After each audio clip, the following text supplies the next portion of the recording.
Hi, so we're HAB Law, we are the Court of Protection team. My name is Stephanie Oxley, I am the head of the Court of Protection and Mental Health team here at HAB. I'm joined by Katherine and Aleesha, who are also part of the team here. So I'm Katherine Dalton, I am the newest member of the HAB team. I joined officially today and I am a solicitor in the Court of Protection practice. I previously came from the local authority, so I'm really looking forward to being part of HAB and building the team. So my name is Aleesha and I'm a paralegal at the Court of Protection team, and I've also recently joined, so I'm excited to get stuck into the work. So the Court of Protection is a specialist court which deals with all matters relating to somebody who lacks capacity.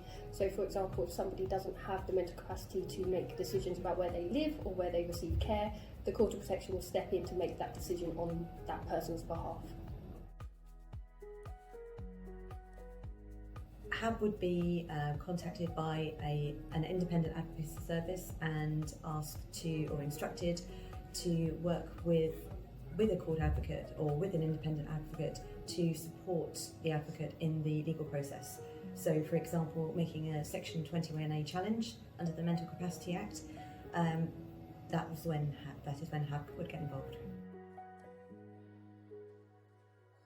Okay, we help people by giving them a voice, especially family members of somebody who lacks capacity or who is suffering from a mental disorder, or in certain circumstances we represent that individual as well. So the person who is lacking capacity, we represent them in the Court of Protection to make sure the court is aware of their wishes and feelings before making any decision in their best interest.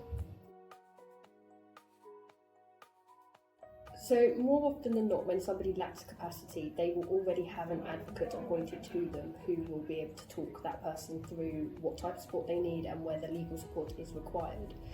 It becomes more difficult when it's a family member because they may not realise that they need help in securing a certain type of care plan, a certain type of placement for their loved one or child, or even, preventing their child or loved one from having contact with somebody that may not be good for them.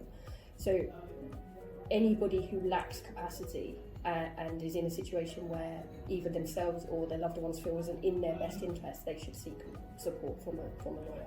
Brilliant. And we realised that obviously court of protection proceedings can seem quite daunting to family members. So I think it's really important that we provide that sort of down to earth, really sort of human support, and really sort of break it down, really sort of explain what support is available and the process as well. So I qualified as a solicitor in 2019 following training as a mental health paralegal and advocate in the Mental Health Tribunal. I fell into Court of Protection work. It just a case landed on my desk one day and I found out what it entailed, and I very much enjoyed it. So I then focused on Court of Protection and expanded my knowledge and advocacy skills in the Court of Protection. So I came from what we would probably describe as the other side. So I qualified in the local authority side of Court of Protection, having completed my final seat in the adult social care team.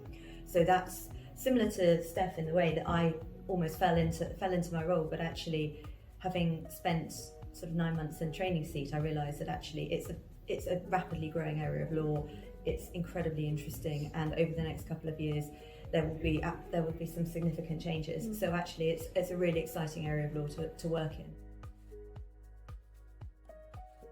I have to agree with these two in the sense I don't think anybody dreams of becoming a court protection lawyer.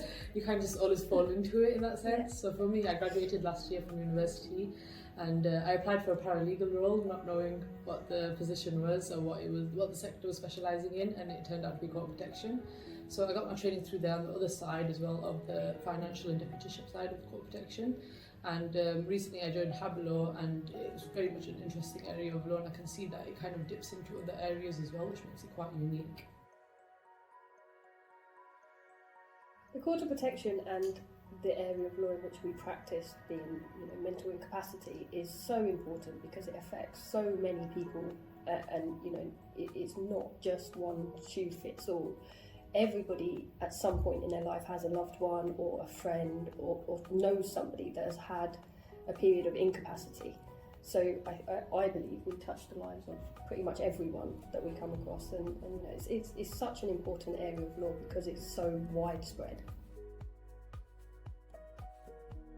So yes, absolutely. If we can help at all, we'd love to have an informal conversation, and the team is incredibly approachable. I can speak for all three of us that we're a warm, friendly team, and we're very happy to help in any way that we can.